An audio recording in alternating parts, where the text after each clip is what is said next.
ছাত্রদের নেতৃত্বে নতুন রাজনৈতিক দল গঠন নিয়ে একটা রমরমা অবস্থা সারা দেশে। বিভিন্ন জায়গায় নাগরিক কমিটি গঠন হচ্ছে, বৈষম্য বিরোধী ছাত্র আন্দোলনেরও কমিটি গঠন করা হচ্ছে। কিন্তু এই কমিটিতে আসলে কারা আসছে এ নিয়ে একটা সমালোচনা আছে যে সেই ছাত্রলীগ, যুবলীগ অর্থাৎ আওয়ামী ঘরানার যে সমস্ত লোকজন পালিয়ে বেড়াচ্ছিল, এখন তারা ঠাঁই নেওয়ার চেষ্টা করছেন। কিভাবে ঠাঁই নেওয়ার চেষ্টা করছেন?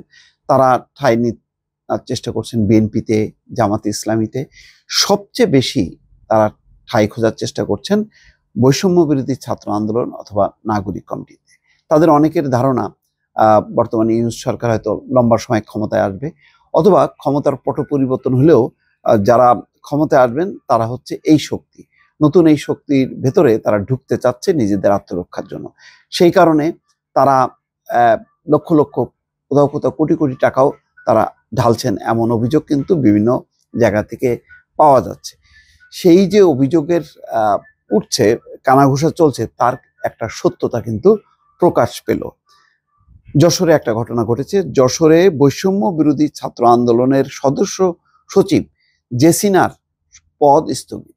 তার বিরুদ্ধে অভিযোগ যে তিনি ঝিকরগাছা যে কমিটি, সেই কমিটিতে আর্থিক লেনদেন করেছেন এবং ওই অঞ্চলে বিভিন্ন জায়গায় ছাত্রলীগের যারা পালিয়ে বেড়াচ্ছিল, সেই নিষিদ্ধ ঘোষিত ছাত্রলীগের নেতা কর্মীরা তাদেরকে ঠাঁই দিচ্ছিল টাকা পয়সার বিনিময়ে। এমন একটা অভিযোগের ভিত্তিতে তাকে সংগঠনের তার পদ স্থগিত রাখা হয়েছে। খবরে বলা হচ্ছে, সাংগঠনিক নীতি বহির্ভূত কর্মকাণ্ডে জড়িত থাকার অভিযোগে বৈষম্য বিরোধী ছাত্র আন্দোলন যশোর জেলা কমিটির সদস্য সচিব জেসিনা মোর্শেদের, তার ডাকনাম প্রাপ্তির পদ সাময়িকভাবে স্থগিত করা হয়েছে। মঙ্গলবার সংগঠনের কেন্দ্রীয় কমিটির আহ্বায়ক হাসনাত আবদুল্লাহ ও সদস্য সচিব আরিফ সোহেল স্বাক্ষরিত এক চিঠিতে এই তথ্য জানানো হয়েছে। জেসিনা মোর্শেদের কাছে পাঠানো ওই চিঠিতে বলা হয়েছে, সম্প্রতি জেলার বিভিন্ন উপজেলা কমিটি গঠনে আপনার কিছু সাংগঠনিক নীতি বহির্ভূত কর্মকাণ্ড আমাদের নজরে এসছে, যার পরিপ্রেক্ষিতে বৈষম্য বিরোধী ছাত্র আন্দোলন যশোর জেলা শাখায় আপনার সদস্য সচিব পদটি সাময়িকভাবে স্থগিত করা হলো। একই সঙ্গে আনিত অভিযোগ তদন্তের জন্য 3 কর্মদিবসের মধ্যে তদন্ত কমিটির সামনে সশরীরে উপস্থিত হওয়ার নির্দেশ প্রদান করা হলো। এদিকে নাম প্রকাশ্যে অনীহা সংগঠনের এক নেতা জানান, জেসিনা মোর্শেদের বিরুদ্ধে সর্বশেষ ঝিকরগাছা উপজেলা কমিটি গঠনে আর্থিক লেনদেনের অভিযোগ ওঠে।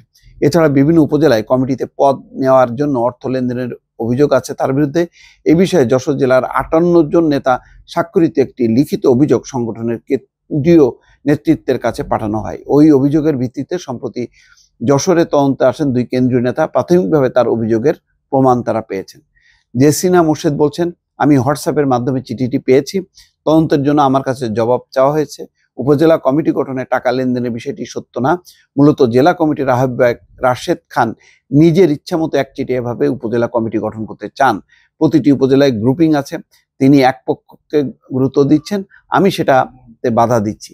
আমি উভয় পক্ষের সঙ্গে বসে আলোচনার মাধ্যমে কমিটি দেওয়ার পক্ষে। এই বিষয়ে জানতে চাইলে যশোরের যে আহ্বায়ক রাশেদ খান বলেন, সংগঠনে আমার কোনো পক্ষ নেই। সংগঠনের অভিভাবক হিসেবে আমাকে রাখা হয়েছে। মূলত সংগঠনকে ব্যবহার করে ব্যক্তিগত লাভ খোঁজার চেষ্টা করছেন সদস্য সচিব, যা কমিটির কেউ মেনে নিচ্ছেন না। এই জন্য তার বিরুদ্ধে কমিটির বেশিরভাগ নেতা অভিযোগ করেছেন। 101 সদস্যের জেলা কমিটি গঠন করা হয়। যাই হোক, এটা এখন বৈষম্য বিরোধী ছাত্র আন্দোলন নাগরিক কমিটি যেহেতু জেলায় জেলায় কমিটি করছে, উপজেলা একটা সর্বস্তরে, সেখানে সেই পরাজিত পক্ষ ঢুকে পড়বে এবং টাকা পয়সার বিনিময় এবং আর্থিক লেনদেন, এইটা অস্বাভাবিক কোনো কিছু না। এখন প্রশ্ন হচ্ছে, তার বিরুদ্ধে কতখানি বৈষম্য বিরোধী ছাত্র আন্দোলন বা নাগরিক কমিটি তারা প্রতিরোধ গড়ে তুলতে পারবে, স্বচ্ছতার ভিত্তিতে তারা সংগঠনের নেতা কর্মীদেরকে অন্তর্ভুক্ত করতে পারবে, সেটা এখন তাদের জন্য একটা বড় চ্যালেঞ্জ। দর্শক ভালো থাকবেন, আল্লাহ হাফেজ।